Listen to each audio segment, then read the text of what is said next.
నా పేరు doctor CL Venkatrao.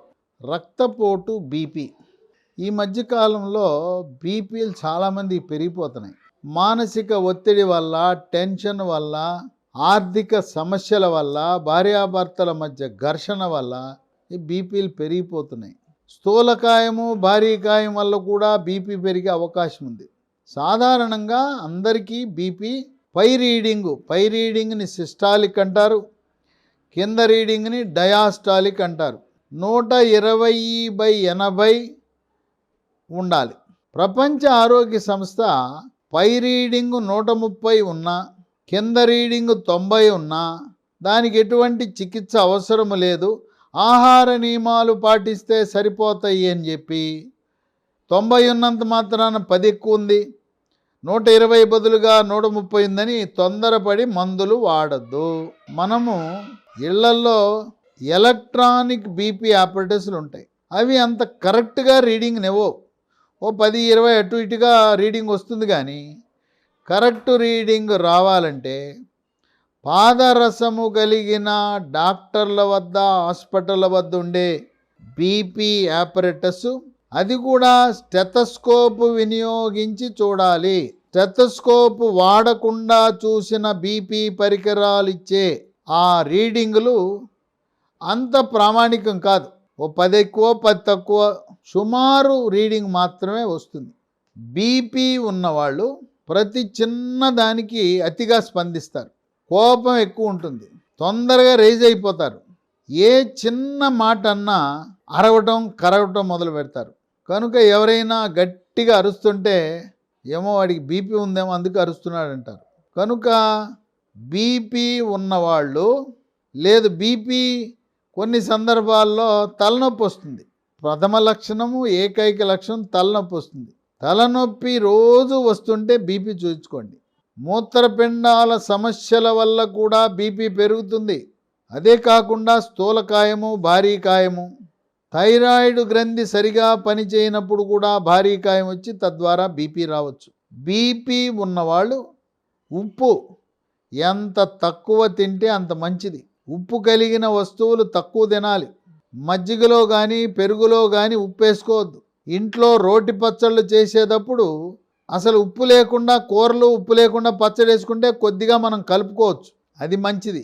మైదాతో చేసిన వస్తువులు మంచివి కాదు. ఉప్పు అధికంగా ఉండే రోటి పచ్చళ్ళు, నిలవ పచ్చళ్ళు, ఆవకాయ పచ్చడి సంవత్సరం పాటు నిలవ ఉండాలంటే దట్టంగా ఉప్పేస్తారు. ఏదైనా నిలవ పచ్చళ్ళు ఒక సంవత్సరం పాటు నిలవ ఉండాలంటే ఉప్పు బాగా వేస్తే కానీ నిలవ ఉండదు. కనుక నిలవ పచ్చళ్ళు తినటం వల్ల బీపీ పెరుగుతుంది. ఉప్పు చేపలు ఉంటాయి, ఎండు చేపలు, ఉప్పు చేపలు తిన్నా కూడా ఉప్పు బాగా ఎక్కువ ఉంటుంది. మిరపకాయలు, పచ్చిమిరపకాయలు కోసి మజ్జిగలో నానబెట్టి మజ్జిగలో ఊరేసి ఎండబెడతారు. వీటిని చల్ల మిరపకాయలు, ఊర మిరపకాయలు అంటారు. దాంట్లో కూడా దట్టంగా ఉప్పు ఉంటుంది. ఉప్పు అధికంగా ఉండే ఏ వస్తువులు, హాట్ బూందీ ఉప్పు ఉంటుంది, మిక్చరు ఉప్పు ఉంటుంది, అప్పడాలు, వడియాలు వీటిలో కూడా ఉప్పు అధికంగా ఉంటుంది. మనం ఇంట్లో ఉప్పు తక్కువ వాడి మనం ఇంట్లోనే చేసుకోవాలి మనకు కావాల్సిన ఆహార పదార్థాలు. బీపీ ఉన్నవాళ్ళు ఎటువంటి ఆహార నియమాలు పాటిస్తే మంచిది? ట్యాబ్లెట్లే.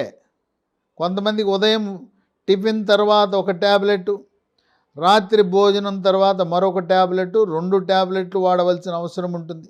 బీపీ ఉన్నవారు ప్రతి ఒక్కరూ తప్పనిసరిగా యోగా, ప్రాణాయామము, ధ్యానము, వ్యాయామం తప్పకుండా చేయాలి. తీసుకోవాల్సిన ఆహార పదార్థాలు ఒక 10 ఉన్నాయి.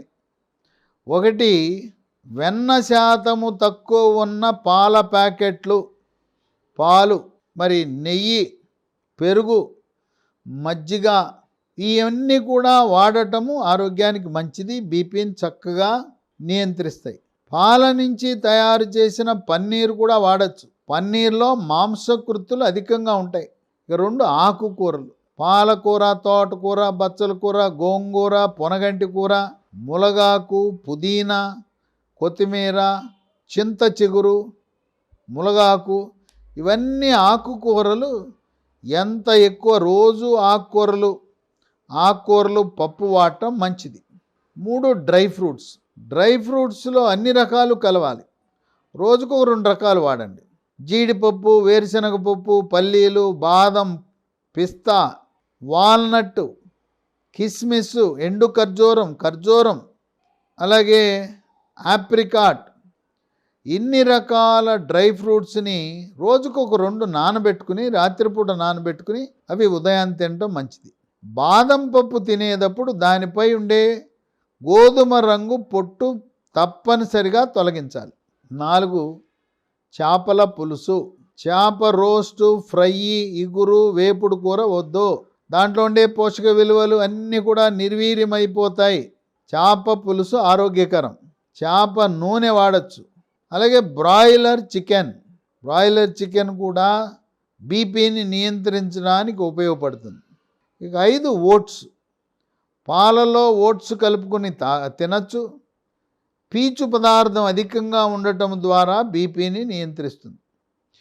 6 ఆలివ్ నూనెతో వంట చేసుకోవటం మంచిది. ఇక ఆలివ్ నూనె కంటే ఆరోగ్యకరమైన నూనె లేదు. కాకపోతే ఏంటంటే కొద్ది ఖరీదు ఎక్కువ.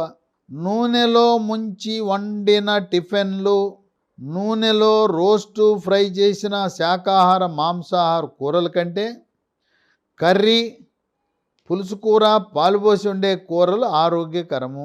ఈ ఆలివ్ నూనె 1 కేజీ 300 రూపాయలు పైగా ఉంటుంది. దీంట్లోనే ఎక్స్ట్రా వర్జిన్ ఆలివ్ ఆయిల్ అని ఉంటుంది. ఇక దాన్ని మించింది లేదు. కనుక ఆర్థిక వెసులుబాటు ఉన్నవారు ఎవరైనా నంబర్ 1 నూనె వాడవలసిన నూనె ఏదంటే ఎక్స్ట్రా వర్జిన్ ఆలివ్ నూనె. బీపీ కూడా నియంత్రణలోకి వస్తుంది. గుండె జబ్బులు, షుగరు, దీర్ఘవ్యాధులు ఉన్న వారందరికీ ఇది చాలా మంచిది. 7 కోడిగుడ్డు తెల్ల సొనతో పాటు పచ్చ సొన కూడా తప్పనిసరిగా తినాలి. పోషక విలువలు, విటమిన్లు అన్నీ కూడా పచ్చసొనలో, చందమామలోనే ఉన్నాయి. కోడిగుడ్డు తింటే బరువు పెరుగుతానని అపోహ మాత్రమే, బరువు పెరగరు. కోడిగుడ్డులో పచ్చ సొన, చందమామ తింటే రక్తంలో బ్యాడ్ కొలెస్ట్రాల్, ట్రైగ్లిజరైడ్ పెరుగుతాయేమో అని అనుమానాలు, అపోహలు ఉన్నాయి. పచ్చ సొన, చందమామ వల్ల ట్రైగ్లిజరైడ్, కొవ్వు పెరగదు రక్తంలో. కనుక ప్రతిరోజు 1 కానీ 2 కనీసం తింటే ఆరోగ్యానికి మంచిది. బీపీ ఉన్నప్పుడు ఉదయము, మధ్యాహ్నము, రాత్రి 3 పూట్ల 3 తిన్నా కూడా మంచిదే.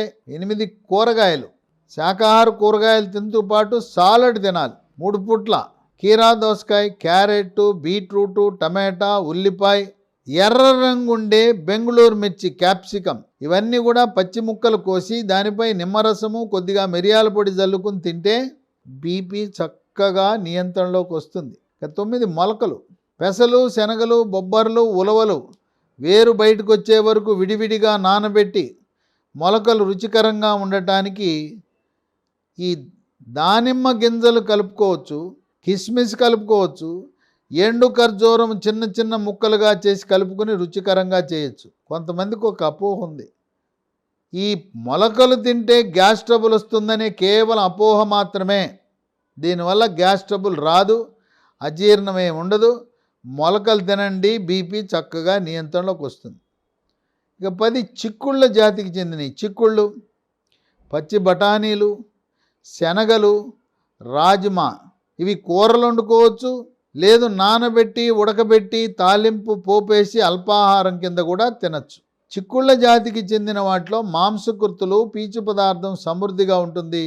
కనుక బీపీ ఉన్న వారికి ఉప్పు పరమ శత్రువు. ఉప్పు శత్రువు, మైదా శత్రువు, 3వది చక్కెర. ఈ 3 కూడా తెల్ల శత్రువులు. షుగరు, 2వది ఉప్పు, 3వది మైదా, 4వది కూడా పరిశీలిస్తే తెల్లగా ఉండే బియ్యపు పిండితో చేసే వస్తువుల వల్ల బరువు పెరుగుతారు. శరీరంలోకి బియ్యపు పిండితో చేసిన పిండి పదార్థం వెళ్ళిన తర్వాత కాలేయంలో కొవ్వుగా మార్చబడి పొట్టలో, పిరుదల్లో, తొడల్లో కొవ్వు జారటము, బరువు పెరగటం జరుగుతుంది.